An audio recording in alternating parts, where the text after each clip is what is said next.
زبیر صاحب اب یہ بتائیے کہ کیا یہ کہنا درست ہے کہ جو ملتان کے جلسے میں پی ڈی ایم کو بڑی کامیابی ملی، مولانا فضل الرحمان صاحب نے کہا کہ ہم نے میدان مار لیا ہے، اس کامیابی کو اسحاق ڈار صاحب کا ایک انٹرویو جو ہے اس نے ناکامی میں بدل دیا؟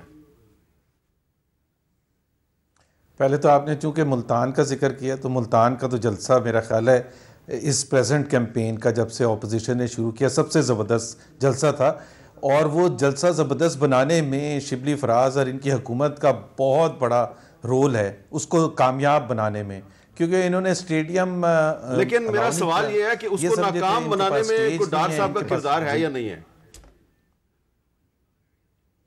نہیں دیکھیں، ڈار صاحب کے انٹرویو کے دو پہلو ہیں. ایک تو میں سٹریس کے حوالے سے پہلے ذکر کروں گا، کیونکہ آپ نے ذکر کیا تھا، وزیر اعظم کا بیان سنوایا تھا کہ اگر دیکھنا ہے آپ نے سٹریس کو، تو اگر آپ وہ جو منصور نے ابھی انٹرویو لیا تھا ایکسپریس کے لیے، وزیر اعظم سے جب پوچھا تھا پرویز الہی سب سے بڑے ڈاکو تھے، تو وہ بھی ذرا اگر آپ دکھائیں گے نا تو سٹریس اگر کسی کا دیکھنا ہے، اسحاق ڈار صاحب نے تو جواب دیے نا. وزیر اعظم صاحب نے یہ کہا کہ چلے چھوڑیں اس کو، میرا خیال ہے ہر سوال کا جواب نہیں ہوتا. تو آپ سوچیں اگر عمران خان صاحب بی بی سی میں بیٹھے ہوتے ہارٹ ٹاک میں تو کیا کرتے بی بی سی والے ان کے ساتھ، کیونکہ منصور نے تو وہ ظاہر ہے پاکستان میں رہنا ہے اور اپنا پروگرام بھی چلانا ہے، تو وہ میرا خیال ہے مہربانی میں وہ چپ ہو گئے. جہاں تک اسحاق ڈار کے انٹرویو ہے، آپ یہ ایک پاکستانی صحافی ہی کی انٹیگریٹی کو چیلنج کر رہے ہیں. کاش کے ڈار صاحب جو ہیں وہ جو سامنے ان کے گورا بیٹھا ہوا تھا اس کو بھی یہی بات وہ بھی کہہ دیتے.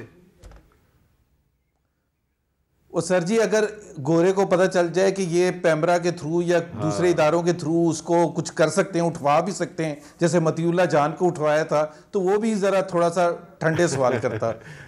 پاکستان میں صحافی آپ کو میرے سے زیادہ پتہ ہے کہ اس پر بھی وزیر اعظم نے مطیع اللہ جان پر یہ کہا کہ اس کو اٹھا کے لے کے چلے گئے تھے، اور وہ مجھے نہیں پتا، وہ تو منسٹری آف انٹیریئر کر رہی ہے. مطلب وزیر اعظم کی اپنی سٹریس جو ہوتی ہے نا وہ سب سے زیادہ ہوتی ہے، تو وہ ریفرنس نہ کریں کہ دنیا دوسرے لوگ. اچھا میرا سوال وہی کا وہی ہے، لیکن کیا ڈار صاحب کے انٹرویو سے آپ کی اپوزیشن کی جو کامیابی ہے ملتان کی ناکامی میں نہیں بدلی؟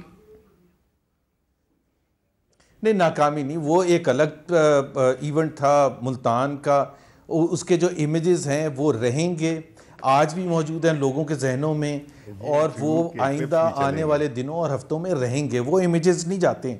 وہ تو ظاہر سی بات ہے وہ کامیابی تھی، اس کو کوئی چیز بھی ناکامی میں تبدیل نہیں کر سکتی. ہاں آپ یہ کہہ سکتے ہیں کہ جو ٹاپک تھا وہ ملتان کا جلسہ ہونا تھا، اور زیادہ سے زیادہ ہم چاہتے تھے کہ وہ ملتان کا جلسہ ڈسکس ہو. اسحاق ڈار صاحب کا انٹرویو بیچ میں آ گیا تو اب وہ ڈسکشن زیادہ ہو رہی ہے، ملتان کا جلسہ کام ہو رہا ہے. چلے میں بھی اب اس کے آئی کین انڈرسٹینڈ آپ جو بات کر رہے ہیں.